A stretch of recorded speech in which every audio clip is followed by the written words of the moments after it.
When you think about the benefits of young athletes participating in team sports, maybe you start with the benefits to the developing brain and body, and how the movement and the exercise helps that growth and development. And then maybe you think about the feel-good brain chemical release and the emotional regulation that comes with playing sports. And then there's leadership and the other skills that young athletes can build up, like teamwork and camaraderie and problem solving. Well, in addition to all of those traditional benefits of playing team sports, recent cutting-edge research indicates that playing team sports can actually heal the brain of a young athlete that's been impacted by trauma. Yes, you can heal trauma with sports. The natural elements of sports, the pattern, repetitive, and rhythmic activities, the opportunities for young athletes to build healthy relationships with their teammates and their coaches can actually be healing to the brain. Now, the brain is only about 1/3 developed at birth. The rest of the brain forms over the next up to 30 years based on that individual's experiences and relationships. Every situation that a person finds themselves in, all the communication and connection they have with those around them are actually contributing to the development and the structure of the brain. So all of those relationships and those experiences are actually impacting the brain wiring, the neural pathways, the memory imprint, and also the emotional regulation. Our biography becomes our biology. For some children, they experience positive childhood experiences where they feel safe and connected, where the people, the adults, and the others around them are attuned to who they are and what they need, and are able to connect and communicate with them in healthy and nurturing ways. And those positive childhood experiences will form the brain in a certain way. For other children, they have perhaps more stressful, maybe even adverse childhood experiences where they did not feel safe and connected, where the adults and the others around them were not attuned to who they are and what they needed, and the connection and the communication was not necessarily healthy and nurturing, perhaps even toxic and traumatic. And those adverse childhood experiences are going to form the brain in a different way. And it's the formation of the brain, the development and foundation of that brain that actually impacts how a young athlete thinks, how they feel, and how they behave. Back in the 90s, they did some very impactful research called the Adverse Childhood Experiences Survey.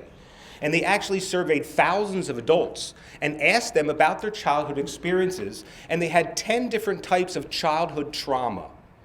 And the research study suggested a very strong correlation between childhood trauma and health throughout the lifetime, both physical health and mental health. And so all of those adverse experiences are forming the brain in a different way and actually impacting health as adults. Now, that original study has been replicated thousands of times with similar results. They've actually expanded the number and types of trauma, but again, very conclusive that what we experience as children actually impacts us as adults. Now, brain researchers use an amazing technology where they can actually do with fMRI and PET scans, actually take a look at pictures of the brain. And they take pictures and look at the brain at different intervals, especially for young athletes and other children, to see how the experience and relationships are impacting the development and the functioning of the brain. And so it's all about focusing on the attunement. And when brain researchers look at the picture of a brain, they can actually brain map and pick out the specific regions of the brain that have been impacted by the adversity or trauma. They call those areas, according to researchers, either underdeveloped or wounded or injured.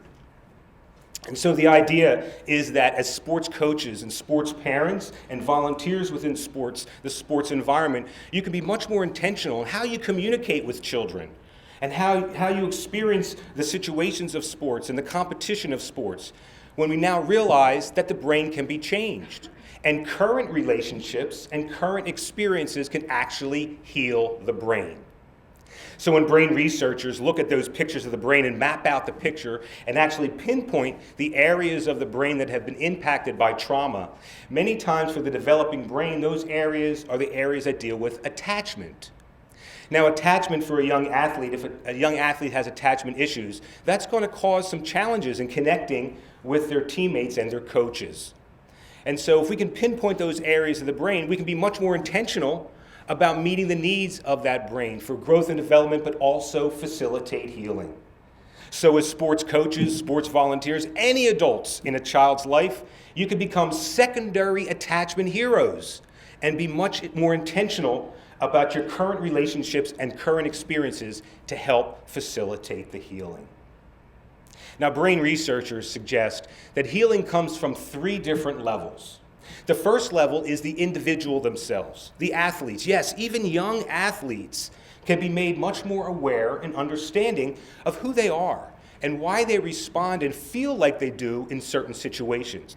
They can be empowered with new strategies and tools to help get them into a calmer, more regulated place to make better decisions.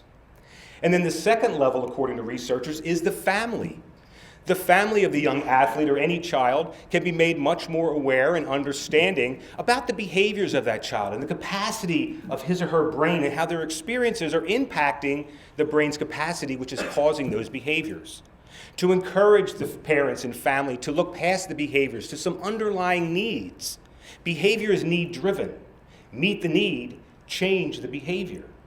And so to be able to empower families, to be able to assess and attune to those needs, to be able to meet those needs and get the appropriate behavior. And then according to researchers, the third level for healing is the community.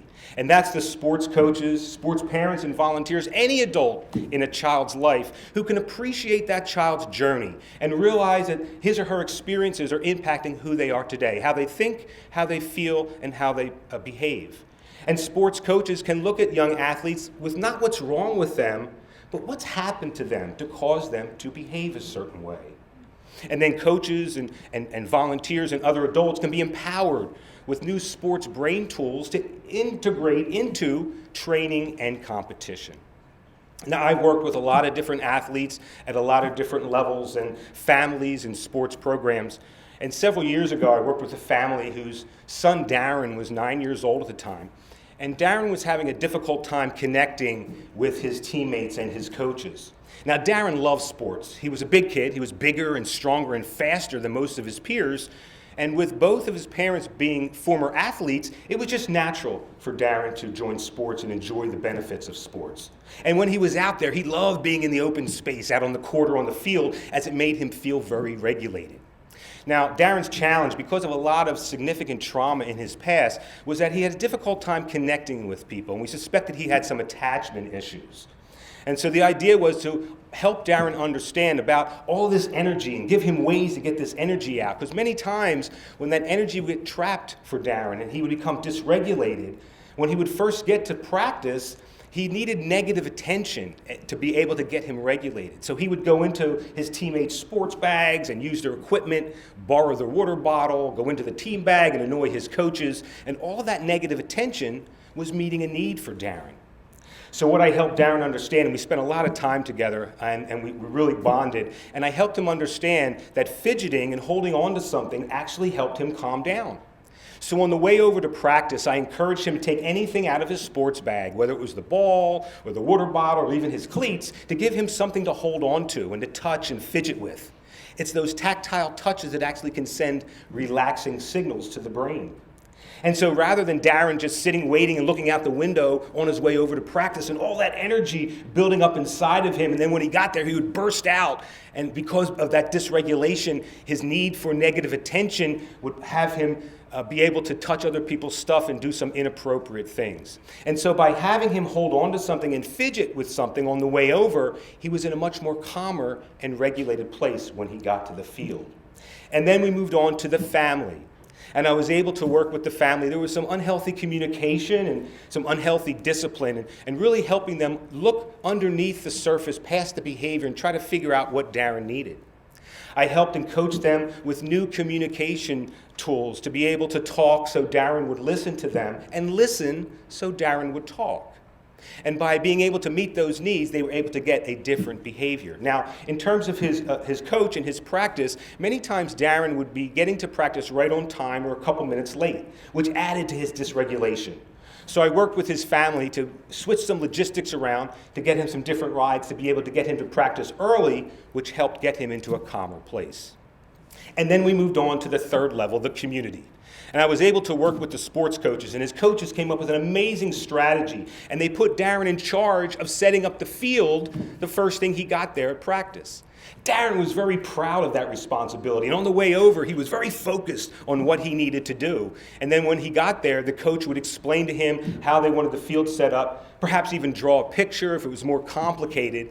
And then he got to go into the equipment bag and grab the balls and the cones and set up the field. And for that initial 10 or 15 minutes, he got some energy out and he got to touch stuff. And he loved being able to set up the field, and he was much calmer and more regulated when he rejoined the team. The brain is a social organ. Healthy relationships are healing. As sports coaches, sports parents, any adult in a child's life, we can be much more intentional with integrating healthy communication, sports brain tools, brain training, brain warm-ups, to not only meet the needs of growth and development and help athletes reach peak performance, but also facilitate their healing. Change the brain, change the game. You can heal trauma with sports. Thank you.